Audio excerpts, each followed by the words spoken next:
Okay, one of the nice benefits of macro photography is that we can shoot indoors. If it's weather's inclement outside and too hot, too cold, maybe you don't have a lot of time to travel to the local parks, we can set up our camera and set up a table and do photographing right inside the house.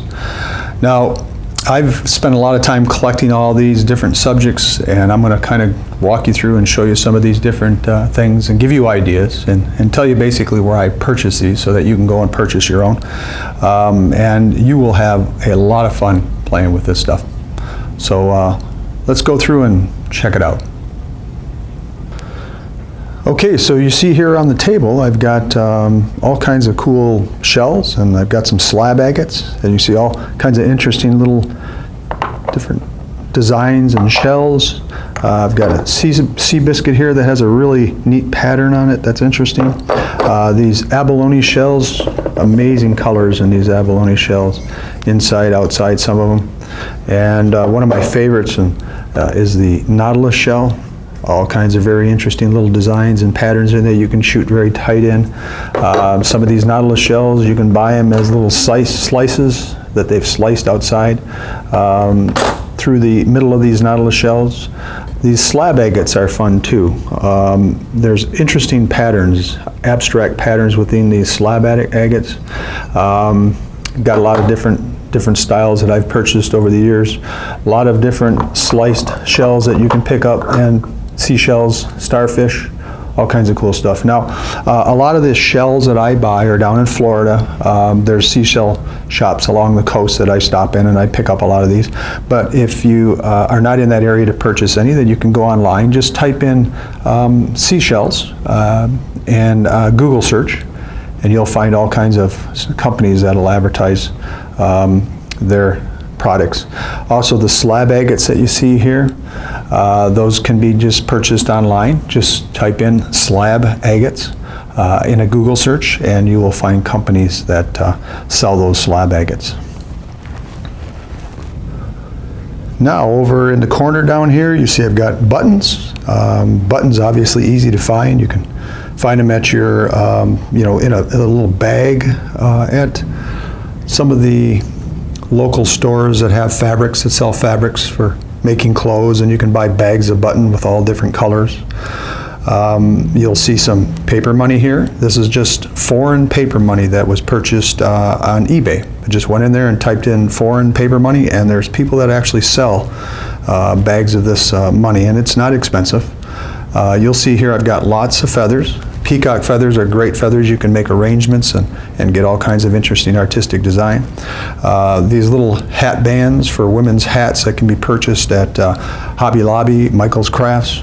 I've got feathers from different types of birds, a lot of feathers from pheasants and different style birds. And you can, again, buy those online by just typing in feathers, accessories, or decorating all those three combinations together, and you'll find companies that sell feathers. You can go to Hobby Lobby, again, Michael's Crafts, or any craft stores in your area, and you'll be able to find feathers and buttons. Here's a very interesting subject.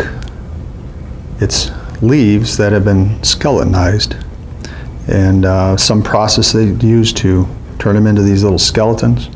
And you can place them on a black felt or a black background, and you'll get this nice pattern, this nice texture that is created from the skeletonizing of those leaves.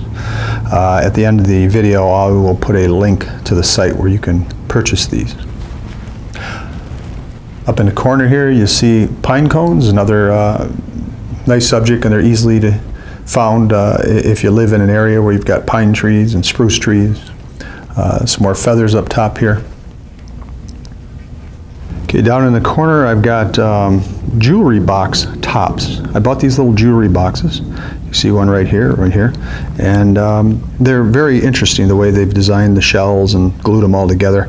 And then I just popped them off of the box and just lay them here and photograph them. These are coasters. This is made out of mirrors. Coaster that has very colorful little squares. Got some leaves up here that are interesting, very nice textures, but they're made of a paper material. Got circuit boards over here. Circuit boards, if you can find them out of old transistor radios, out of old computers, they're fun to shoot. A lot of really interesting little patterns and abstract designs. These are shells, seashells that were purchased down in Florida at a shell shop, and they've colored the shells. So you got this beautiful colors that are working with all these different shells. Over here we've got keys. Bought these again at one of the Hobby Lobbies or Michael's craft stores, and these little watches. They're interesting little watch faces in that. So we move on down the table here, and you can see all these interesting pocket watches. Look at the gears in there, all the cool little designs of these pocket watches, and you will get very, very interesting little abstracts and interesting compositions of those gears.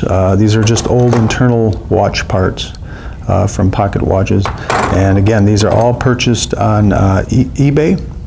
Just go in there and type in pocket watches, type in watch parts, and you'll find people that are selling these old pocket watches. Down here I've got watch faces. A lot of these are old faces off of actual watches, and again on eBay type in watch parts and you'll find these people that'll sell a lot of these little faces off of old watches. Some of these metallic looking replicas of watch faces, clock faces, were from Michael's Crafts and Hobby Lobby, and all kinds of interesting little faces, and you can just kind of group them together or put them in conjunction with other subjects, and it makes nice images.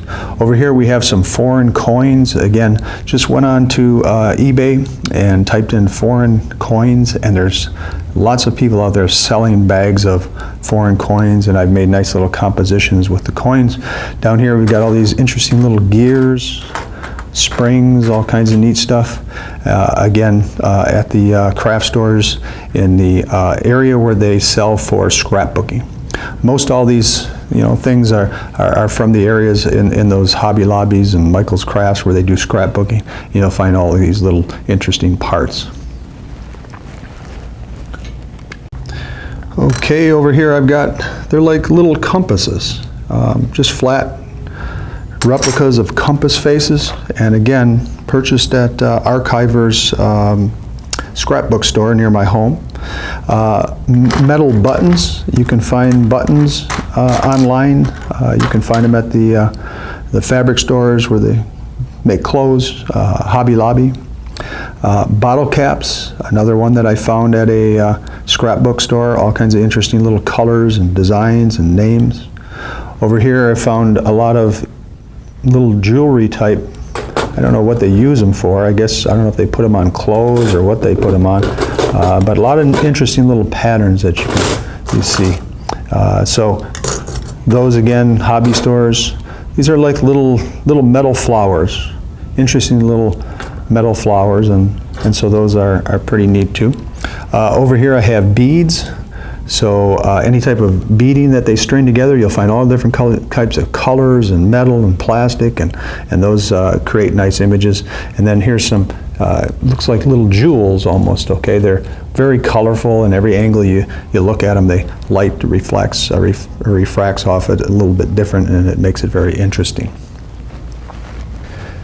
And down on the end here, we've got embroidery string, and so you can do a lot of different interesting comps with embroidery string and combine it with other subjects and maybe weave it in and out of subjects. Little spools of string. Got this nice glass. It's actually a candle holder, but I like the design on the outside and the colors, how it reflects, and I throw a little light up under there and it kind of illuminates it. Slinky, really fun. You can bend these things and twist them around, and you'll see in one of my videos there's a shot of a nice slinky. So those are fun to shoot. And then these CDs, just a plain old CD. You'll see there's all kinds of different colors that you can get out of these CDs, and maybe put some water drops on them, and it'll create beautiful colors. And that's it for my table. Again, you may find a lot of other different types of subjects to shoot, but this is kind of your non-nature stuff, and we'll do a little segment on flower photography indoors too. Okay, so that's my table of fun stuff, and go out and purchase some of these things for yourself to shoot at home and have a good time. At the end of this video, I'm going to show you a series of images with a lot of these subjects to show you ideas on what you can do with these great subjects.